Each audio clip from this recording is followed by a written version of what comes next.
하나님의 말씀을 봉독하죠. 요한복음 21장 15절로 23절 말씀 제가 봉독하겠습니다.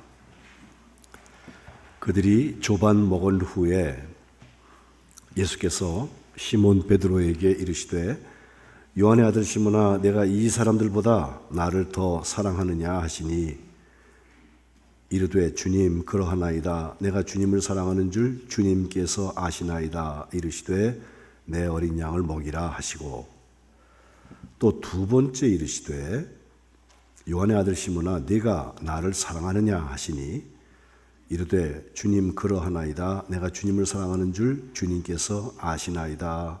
이르시되 내 양을 치라 하시고 세 번째 이르시되 요한의 아들 시몬아 내가 나를 사랑하느냐 하시니 주께서 세 번째 내가 나를 사랑하느냐 하심으로 베드로가 근심하여 이르되 주님 모든 것을 아시오매 내가 주님을 사랑하는 줄을 주님께서 아시나이다.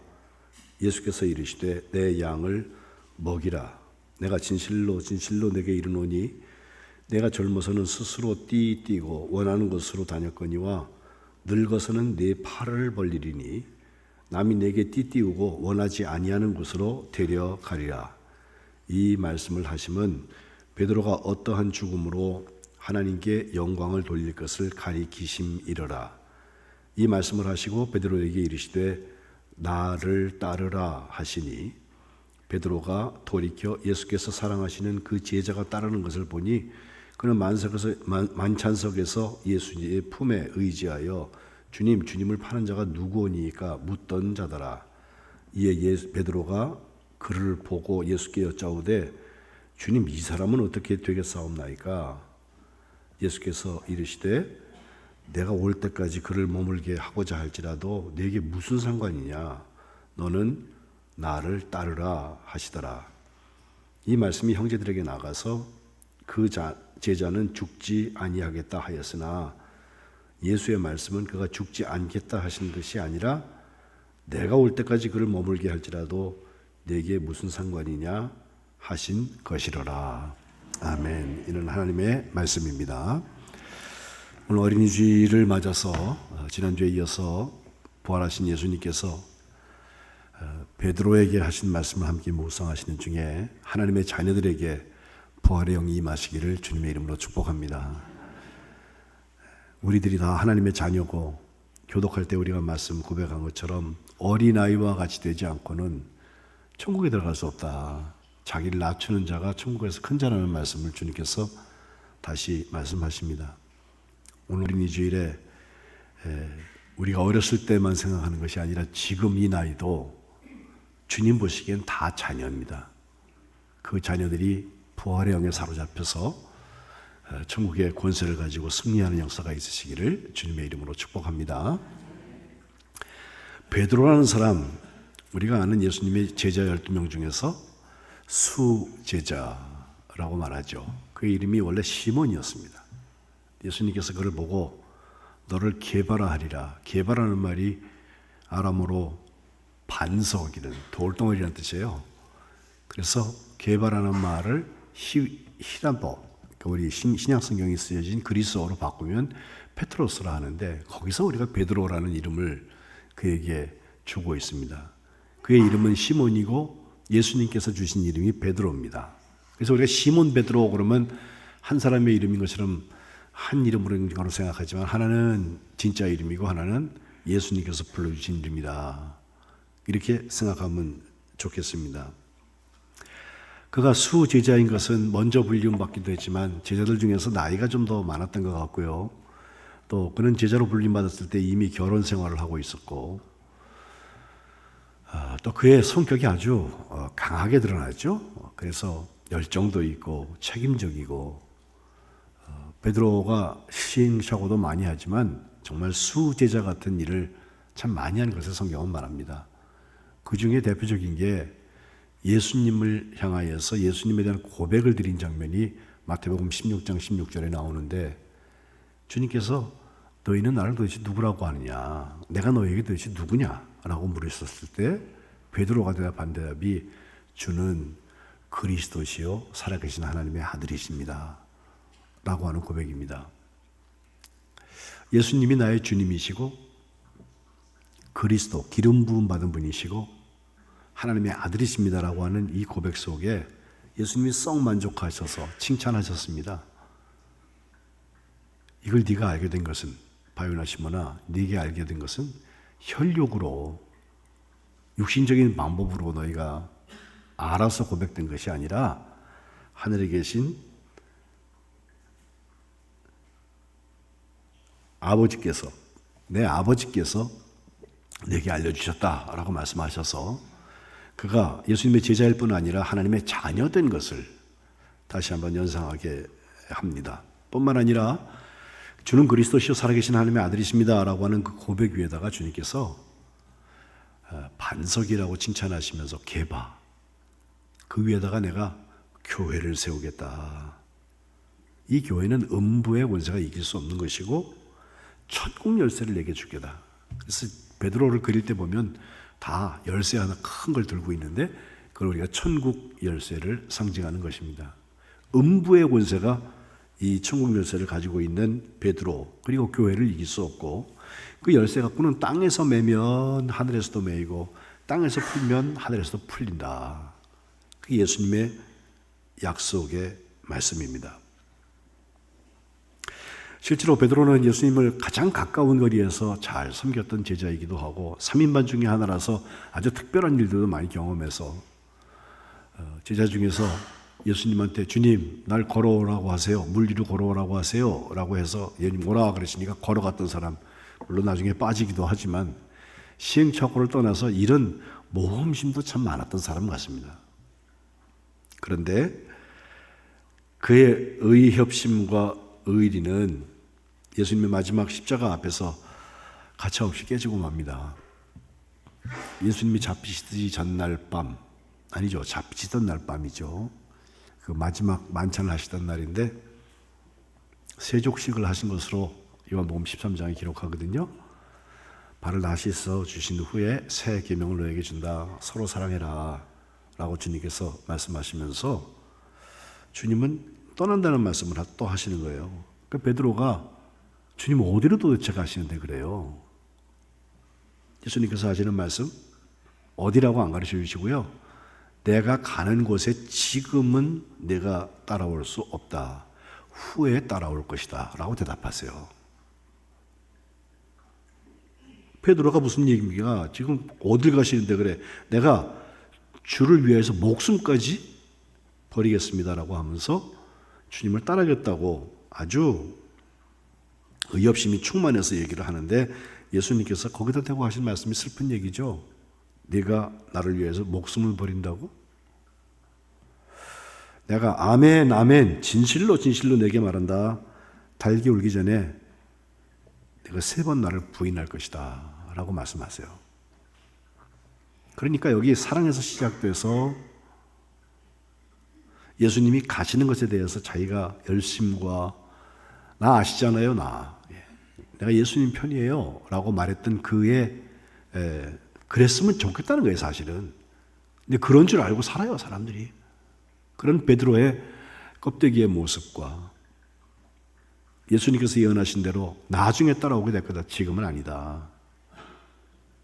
그리고 목숨을 버리겠다고 하는 그에게 아주 산통 깨는 말씀이죠. 달기 울기 전에 내가 3번 나를 부인할 것이다 라고 말씀하시는데 실제로 복음서 4권이 다 베드로는 예수님이 십자가에 달리기 위하여서 밤에 잡혀가셨을 때 3번 예수님을 모른다고, 제자다라고 그러니까 나는 아니라고 부인하고, 심지어 마가복음에 보면 예수님을 저주하면서 맹세까지 했다라고 이야기하고 있습니다. 어떻게 하다 그렇게 되었을까? 저는 성경에서 2가지 사건을 보는데 하나는 겟세마네 동산이에요. 겟세마네 동산에서 예수님께서 제자들에게 여기 앉아 있어라 그런 다음에 3사람 베드로, 야고보, 요한만 따로 데리고 가셔서 또 앉아서 기도하라고, 깨어서 기도하라고, 시험에 들지 않게 깨어 기도해라 말씀하시거든요. 그리고 예수님께서 돌멩이 던질 만큼 거리에 떨어져서 기도하시는데 기도하다 돌아와 보니까 깨어 기도하라 그런 사람들이 기도하지 않고 있어요. 잠들어 있었다. 주님께서 그걸 깨우시면서 마음은 원이로되 육신이 약하다라고 안타까운 말씀하시고 또 가서 기도하시고 또 와보니까 또 잠들어 있고 또 가서 기도하시고 왔더니 또 잠들어 있는 것을 이제는 기도 시간 끝났다라고 말씀하시거든요. 3번 잠든 것으로 성경은 말하고 있습니다. 기도의 자리, 기도의 시간이 사라져버린 사람들, 주님하고의 소통이 끊어져버린 사람들, 특별히 주님을 위하여서 헌신하겠다고 하는 사람들이 주님께 쓰임받기 위하여서 열려있지 않은 사람들, 그게 막혀져 버리면 결국은 달기 울기 전에 3번 예수님을 부인할 수 있다는 거예요. 그리고 다른 하나는 예수님이 잡혀가실 때 베드로가 멀찍이서 따라갔다고 했습니다. 이 멀찍이라는 말은 우리에게 안전거리를 연상시킵니다. 여차하면 튄다는 거예요. 나에게 피해 좀 없었으면 좋겠다. 거리 둡시다. 우리가 코로나 때 사회적 거리 두기에 대한 얘기를 많이 연습을 해보았잖아요. 예배장도 자리를 이렇게 어느 거리 이상 하라고 그러고 마스크 쓰고 예배를 드렸는데 감염되지 않으려고 했던 그 일들이 우리에게 가르쳐주는 게 많아요. 진짜 감염은 무엇일까요? 멀찍이 따라간다고 할 때 따라가는 건 맞습니까? 조금도 피해를 보지 않겠다고 마음 먹고서 내가 목숨까지도 바치겠다고 하는 말이 앞뒤가 맞냐 말이에요. 결국 3번 주님을 부인했던 베드로, 그리고 주님께서 죽으시고 또 3일 만에, 다 3이에요. 다시 주님께서 제자들에게 나타나시는데 요한복음은 베드로에게 3번째 나타나신 것으로 되어 있습니다. 바로 안식구 첫날 예수님께서 부활하신 날 저녁에 제자들이 모여있는, 문고로 잠그고 있는 그 자리, 요한복음 20장에 거기 도마가 없었다고 그랬잖아요. 거기 나타나서 베드로에게 평강을 선언하시고 제자들에게 숨을 내쉬면서 성령 받으라고 하시고, 그리고 이제 주님께서 다시 없어져 버리니까 제자들이 우리는 다 봤다, 주님이 부활하셨다는 얘기를 정말 가슴 설레게 가지고 있는데 그 자리에 없던 도마가 와가지고선 들어와서 무슨 주님을 보았다고 그래, 내 손을 가져가 그 손자국, 손에 못자국, 옆구리 창자국에 손을 대봐야 내가 믿겠다고 하니까 8일 딱 지난 후에 다시 예수님께서 그 자리에 오셔서, 이번엔 도마가 있을 때 오셔서 2번째로 예수님께서 그들을 만나 주셨다. 이것은 예루살렘에서 있었던 일인데, 그리고 지난주 우리가 보는 것처럼 저 디베랴 호수, 갈릴리 호수로 다시 올라가서 이제 장소를 바꾸어서 주님께서 해변에서 물고기 잡게 하시는, 그리고 해변 잔치에 초청하시는 얘기 지난주에 우리가 보았어요. 3번째 나타나신 거예요.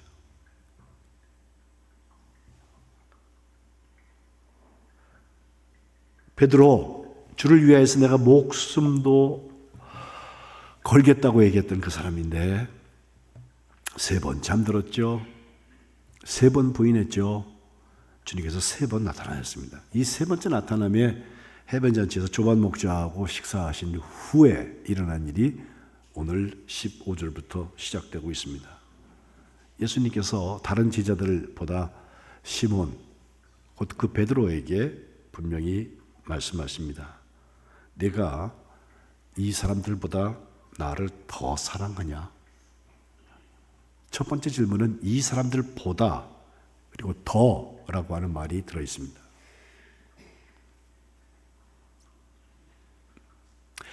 이 사람들을 목적격으로 보면요, 네가 이 사람들도 사랑하고 나도 사랑하는데 이 사람들을 사랑하는 게 더 크냐, 나를 사랑하는 게 더 크냐, 이렇게 해석할 수 있고, 그걸 주격으로 보면요, 이 사람들보다 나를 더 사랑한다고 하는 그 이야기가 너의 사랑의 문제일 뿐만 아니라 그의 선택하고도 연결이 돼요.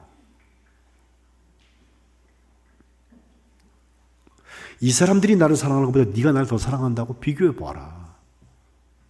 그럼 바로 잠들어 있던 그 사이, 엊그제 얘기예요. 또 하나는 주님을 부인했던 이야기가 생각났을 거예요. 나는 아니라고.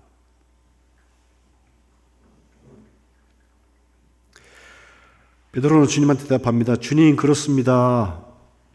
내가 주님을 사랑하는 줄 주님께서 아십니다. 라고 대답해요.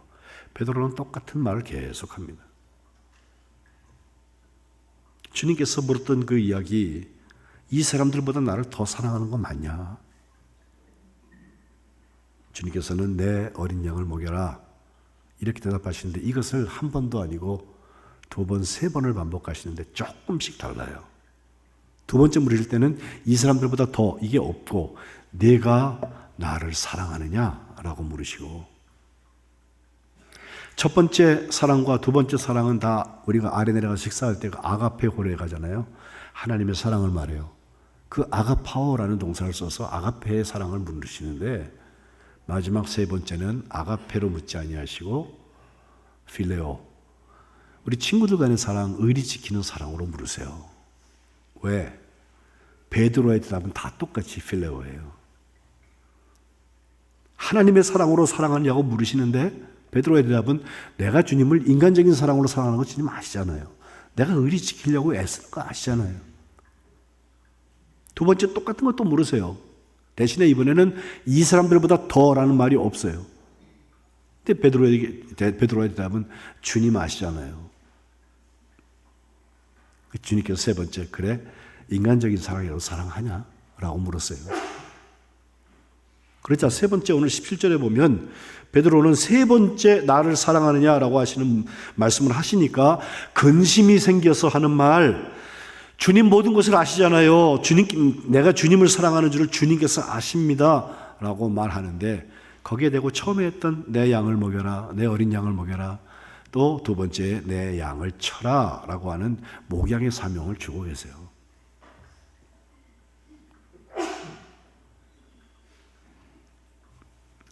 내 어린 양을 먹이고 내 양을 친다고 하는 거, 먹인다는 것은 실제로 진짜 음식을 주는 것을 보통 말하고, 양을 친다고 할 때 그게 목자들이 양을 치는 그 치는 행동을 말하는데 이끌어서 길을 안내하는 사랑에 대한 이야기입니다. 하나님의 자녀들이 하나님의 자녀를 먹이고 이끌어 사랑으로 길을 안내한다고 할 때 우리가 어디까지 와 있는지부터 돌아볼 일이에요.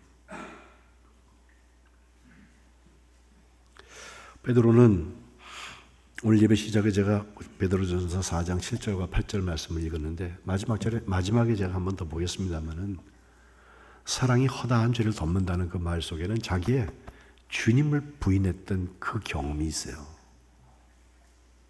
그래서 무엇보다도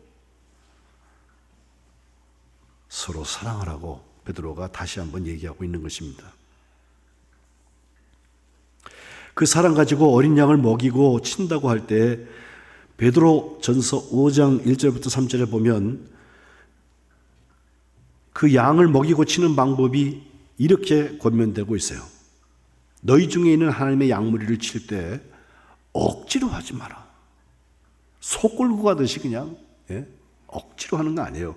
하나님의 뜻을 따라서 자원함으로 하라는 거예요.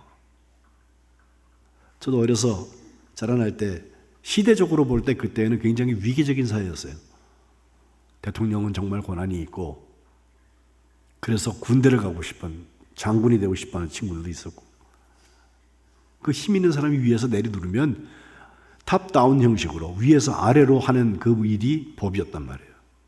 근데 지금은 세상이 많이 달라졌죠?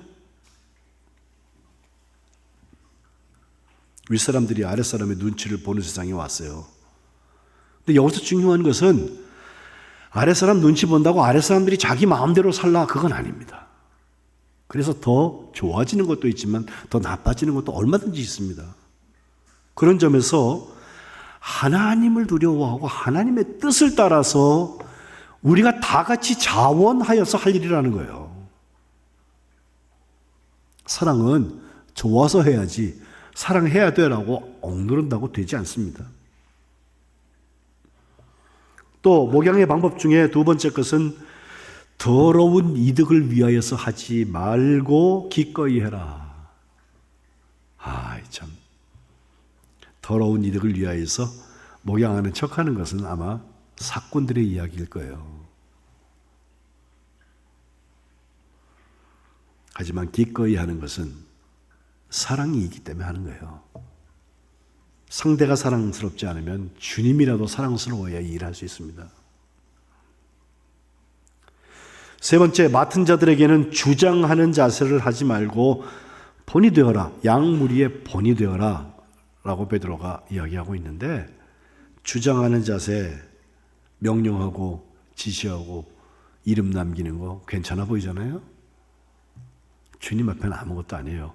하나님의 자녀들은요, 서로 본이 되는 거예요. 그러면 목자장이 나타나실 때 시들지 않는 영광의 관을 주실 것이다. 베드로가 베드로의 편지에 이렇게 기록하고 있습니다. 우리 만왕교회 어린 양을 먹이고 어린 양을 치는 사역을 우리가 함께 잘 감당해야 할 텐데, 우리들이 다 어린 양입니다. 하나님의 자녀라면 베드로처럼 우리의 실패를 기억하고 주님 앞에 그 사랑으로 다시 무장하여서, 주님이 아십니다로 끝나는 게 아니라 내 어린 양을 먹여라, 쳐라, 함께 그 사역에 동참하는 우리 만왕교회 되시기를 주님의 이름으로 축복합니다. 내가 나를 사랑하느냐 하는 질문과 함께 주님께서 하신 말씀 하나는 나를 따르라는 거죠. 이제 18절부터 쭉 보면 주님께서 이어서 하시는 말씀이, 젊어서 네가 스스로 띠뛰고 네 마음대로 돌아다녔지, 이제 나이가 든 다음에 마지막 때에는 내 팔을 딱 벌리고 남이 네게 띠를 떼어가지고선 끌고 다닐 거야. 원치 않는 곳을 끌려다닐 거야 라고 말씀하시면서 어떤 죽음으로 하나님께 영광을 돌릴 것을 가리키셨다라고 19절에 말씀하고 있거든요. 아니, 노후의 생활 좀 편안하고 평생 고생했는데 우리 경로관광 하듯이 그렇게 좀 가면 얼마나 좋아요. 예수님의 제자들은요, 살아서 고생하고 죽을 때도 고생했어요. 살아도 사도 요한 빼놓고는 자연사 한 분이 없어요. 다 순교했습니다.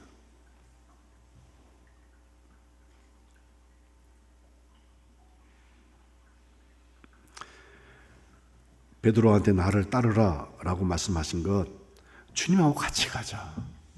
주님 어떻게 가셨나 보니까 십자가에 못 박혀 죽으셨잖아요.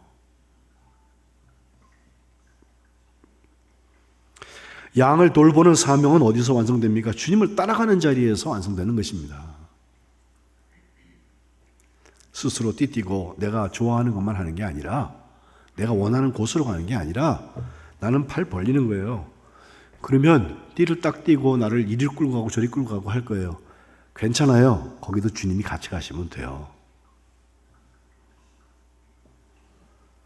결국 순교하기까지 나를 따르라. 이것이 주님께서 부활하셔서 우리에게 주시는 사명이고 초대입니다. 잘 따라가다 보면 나중에 순교까지 하게 되겠지라고 하는 막연한 기대를 하는 것이 아니라, 지금 따라가고 있는 그 자리에서 순교가 시작된 것입니다. 베드로가 20절에 보니까 사랑하시던 제자가 옆에서 예수님을 따라가거든요. 궁금해졌어요. 이 사람은 어떻게 됩니까? 그때 주님이 하신 말씀이 22절, 야, 내가 다시 재림할 때까지, 다시 올 때까지 그를 세상에 머물게 한다고 그랬잖아. 너는 무슨 상관이야? 그러면서 너는 나를 따르라. 이건 남한테 한 얘기가 아니에요. 저 사람이 잘 따라가나 보자, 그게 아니에요. 내가 따르고는 있냐의 문제예요.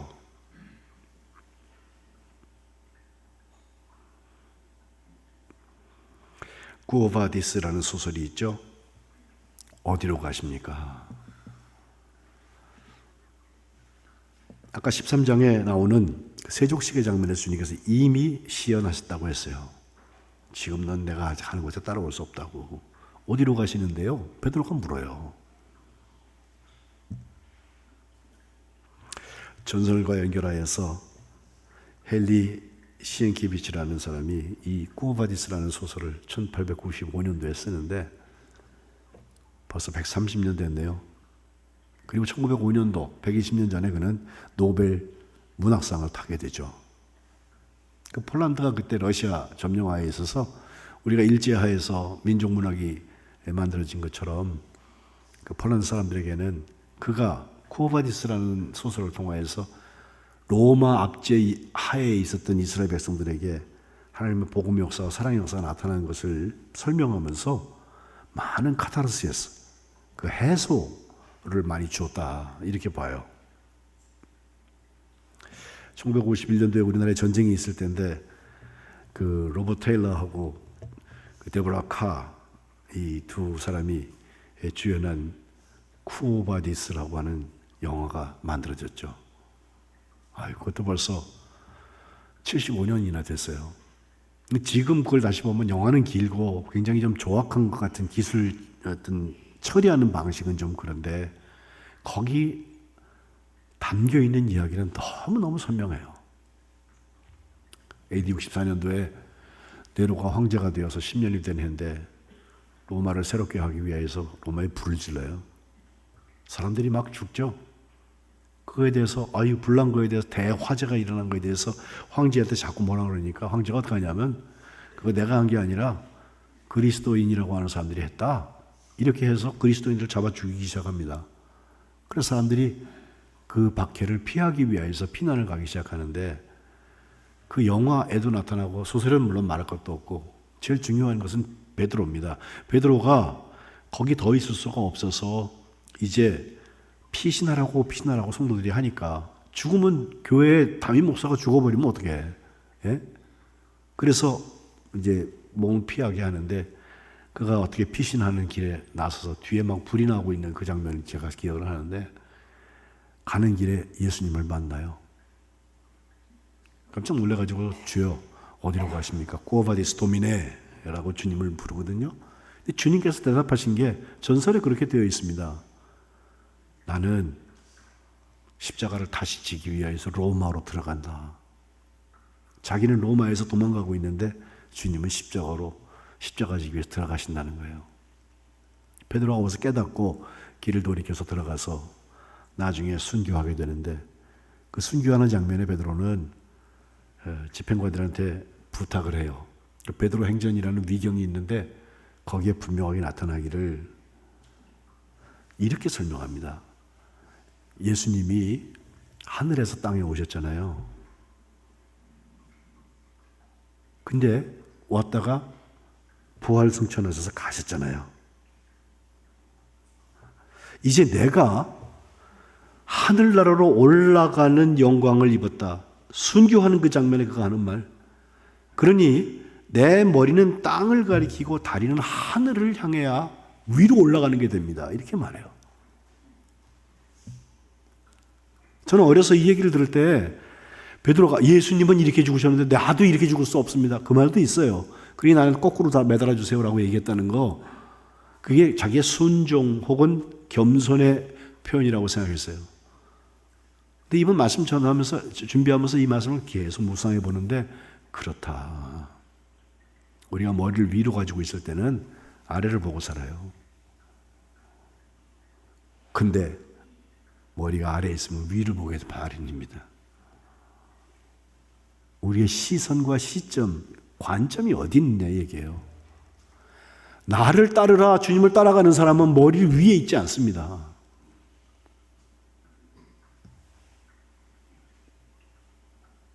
오후 예배 때 오시면 제가 카라바지오 그림 2개를 한번 좀 설명하고 싶은데, 그저께 우리 2주 전에 그 도마 얘기할 때 예수님의 옆에 창자국에다가 손가락 이렇게 넣도록 주님 잡아주신 그 사람 있잖아요.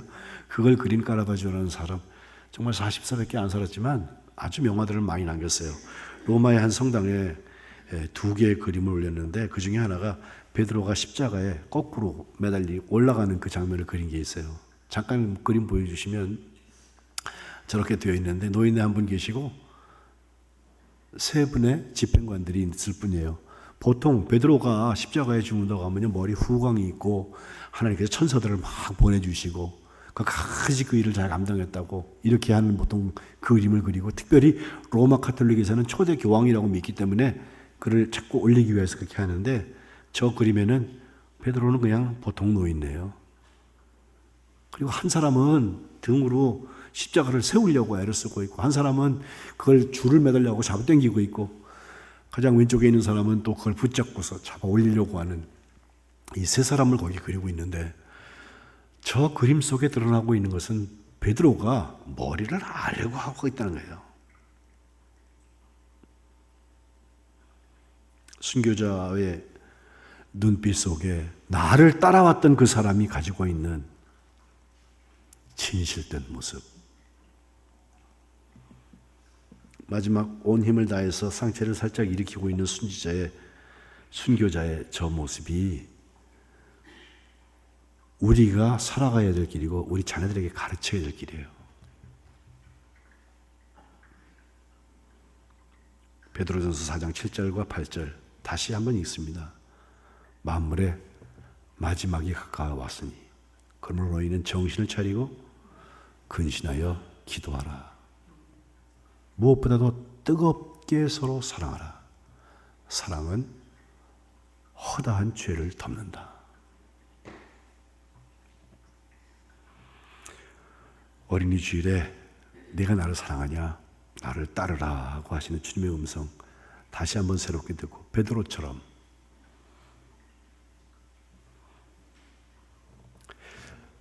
주님 앞에 면류관의 주인공들이 다 되시기를 주님의 이름으로 축복합니다.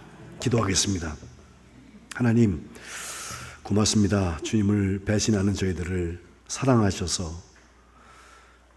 공의로 심판하지 아니하시고 오히려 저희들에게 기회를 주시고 저희를 사랑하신 주님의 은혜에 감사드립니다.